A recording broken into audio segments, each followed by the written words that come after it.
탄소 중립이라는 말을 들어보셨나요? 탄소 중립이란 온실가스 배출량은 최대한 줄이고 온실가스를 흡수하는 양은 최대한 늘려서 순 배출량을 0으로 만드는 것을 말합니다. 전 세계적으로 국가 도시 차원에서 기후변화 문제에 대응하고자 탄소 중립을 목표로 선언하였습니다. 우리나라는 2050년까지 탄소 중립을 달성하겠다고 선언하였고 2021년 기후위기 대응을 위한 탄소 중립 녹색 성장 기본법을 제정하여 2022년부터 시행하고 있습니다. IPCC는 International Panel on Climate Change의 약자이며 우리말로 기후변화에 관한 정부 간 협의체로 번역됩니다. 우리나라는 어떠한 전략을 가지고 2050년까지 탄소 중립을 달성해야 할까요? 국가 2050 탄소 중립을 달성하기 위해서 가장 실질적으로 이행해야 하는 주체는 지자체입니다. 지자체에서 과학적이고 합리적으로 탄소 중립을 이행하기 위한 전략을 수립해야 합니다. 지역의 사회 물리적 특성, 지방정부의 재정 현황, 탄소 배출 특성 등을 고려하여 탄소 중립 전략을 세우는 것이 필요합니다.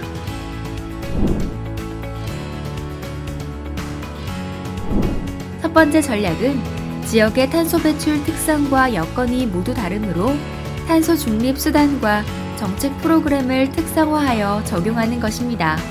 분석 결과 시도 단위 지역 유형별 특성을 에너지 생산형, 산업형, 도시 소비형, 흡수형, 다부문 고배출형으로 나누었습니다. 에너지 생산형에는 충청남도, 경상남도, 인천광역시가 포함되어 있습니다. 즉 해당 지역 유형에 속한 지역은 온실가스를 배출하는 화력발전소 등이 많이 입지해 있는 지역이라고 볼 수 있습니다. 도시소비형에는 서울특별시와 세종특별자치시를 포함하고 에너지 부문의 수송, 건물, 폐기물, 간접 배출량의 배출량 비중이 높고 인구가 많습니다. 산업형에는 경상북도, 전라남도, 충청북도, 울산광역시가 포함되어 있으며 산업공정 과정에서 배출량이 많이 발생하며 타 지역보다 해당 부문에서의 배출 비중이 높은 편입니다. 흡수형에는 전라북도, 강원도, 제주도가 포함되어 있고 루루CF에 의한 탄소 흡수량 비중이 높은 지역이라 볼 수 있습니다.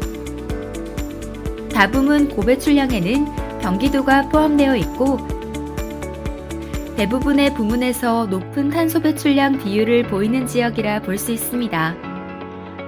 탄소 중립 이행 수단은 산업, 수송, 건물, 에너지, 자원순환, 도시생태계 공간계획, 행태 개선 부문으로 제안하였습니다.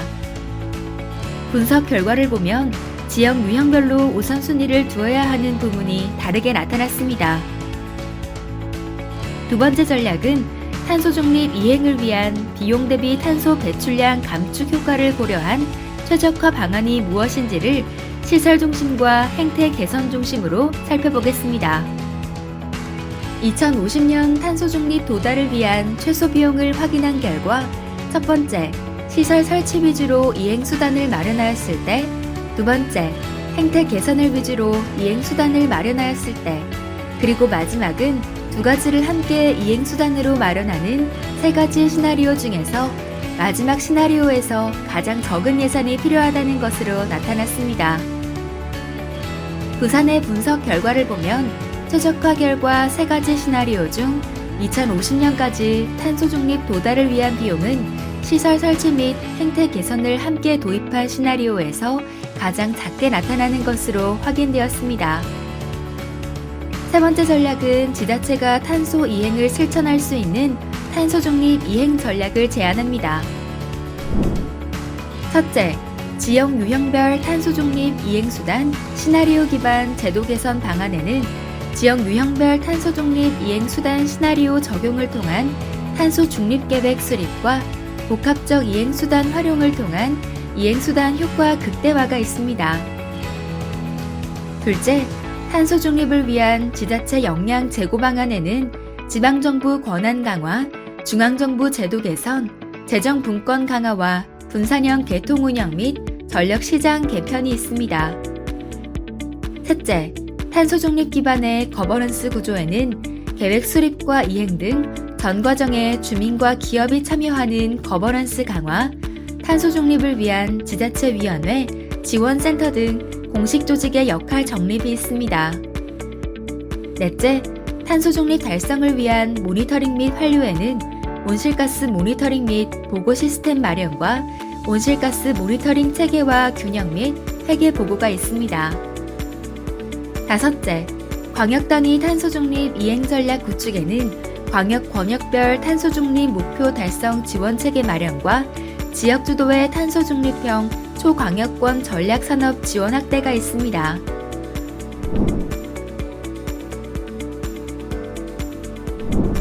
첫 번째로는 이러한 온실가스를 줄이고 탄소 중립을 달성하는 것이 중앙정부의 노력만으로는 달성하기가 어렵습니다. 그래서 지역이 중앙정부와 협력하여 지역이 잘할 수 있는 분야에서 전문성을 살려서 성과를 많이 낼 수 있는 보완성에 효과를 낼 수 있습니다. 두 번째로는 지역의 역량에 따라서 온실가스 감축에 많은 차이를 보일 수 있습니다. 지역의 일자리, 지역이 가지고 있는 비용이 결합되면 지역이 가진 경쟁력을 낮출 수 있습니다. 그렇게 되면 지역 간의 격차를 줄임으로 인해서 지역이 가지고 있는 경쟁력이라든지 삶의 질을 높일 수 있습니다. 우리가 해야 되는 노력은 제가 생각할 때 크게 한 3가지 정도가 있는데요. 첫 번째는 결국은 우리 지역이, 우리 지자체가 어느 정도의 탄소 중립을 줄여나가야 되는지에 대한 전반적인 미래에 대한 방향성을 좀 같이 합의해서 마련할 필요가 있습니다. 2030년까지 현재 배출되고 있는 온실가스를 어느 정도 줄이겠다. 2040년은 조금 더 노력해서 어느 정도 줄이겠다. 그래서 2050년 혹은 조금 더 빠른 시점에 탄소 중립을 우리가 달성하겠다 하는 것에 대한 목표와 방향성 그리고 경로를 설정하는 것이 첫 번째로 돼야 될 것 같고요. 그러한 것들이 지방자치정부나 지방자치단체나 혹은 국가에서 정해주는 것이 아니고 지역 주민이 합의해서 결정할 수 있도록 하는 노력들이 필요할 것 같습니다. 두 번째는 각 지역이 잘하고 있는 분야들이 굉장히 많습니다. 어떤 지자체는 그린 리모델링을 통해서 건물에 있어서의 온실가스 배출을 적극적으로 줄이는 지역도 있고, 어떤 지자체는 그 훼손지라든지 유휴지의 녹지를 많이 보강해서 흡수원을 늘리기 위한 노력들을 다양하게 그리고 잘하고 있는 지자체들이 많습니다. 이러한 잘하고 있는 지자체의 경험이라든지 노력들에 대해서 우리가 확인하고 그것들에 대한 사례들을 공유하고 전파하고 그것들이 좋은 베스트 프랙티스로 자리 잡을 수 있도록 하는 체계가 필요합니다. 그리고 마지막 세 번째는 결국은 지역 주민이 이해하고 인식하고 같이 동참할 수 있는 마음가짐이 제일 중요합니다. 내가 지금 사용하고 있는 전등, 사용하고 있는 에너지 혹은 내가 어딘가를 가기 위해서 탑승하는 혹은 사용하고 있는 자동차, 내연기관차가 온실가스를 조금 더 배출을 하고 있다는 것을 인식하고 집 주변에 조그만 공터나 조그맣게 남는 땅에 대해서 나무를 심거나 해서 흡수원을 조금 더 확보하고자 하는 노력들을 가져나가는 그 행동들을 해나가는 것이 중요하다고 생각되어집니다. 이렇게 온실가스를 줄이고자 하고 그 다음에 탄소 중립을 이루고자 하는 우리의 노력들이 모여서 하나의 방향성으로 나아갈 때 조금 더 그 탄소 중립의 길은 조금 더 빨리 올 수 있다고 생각되어집니다. 우리가 실천에 나서는 길이 가장 중요한 길이라고 생각이 되어집니다.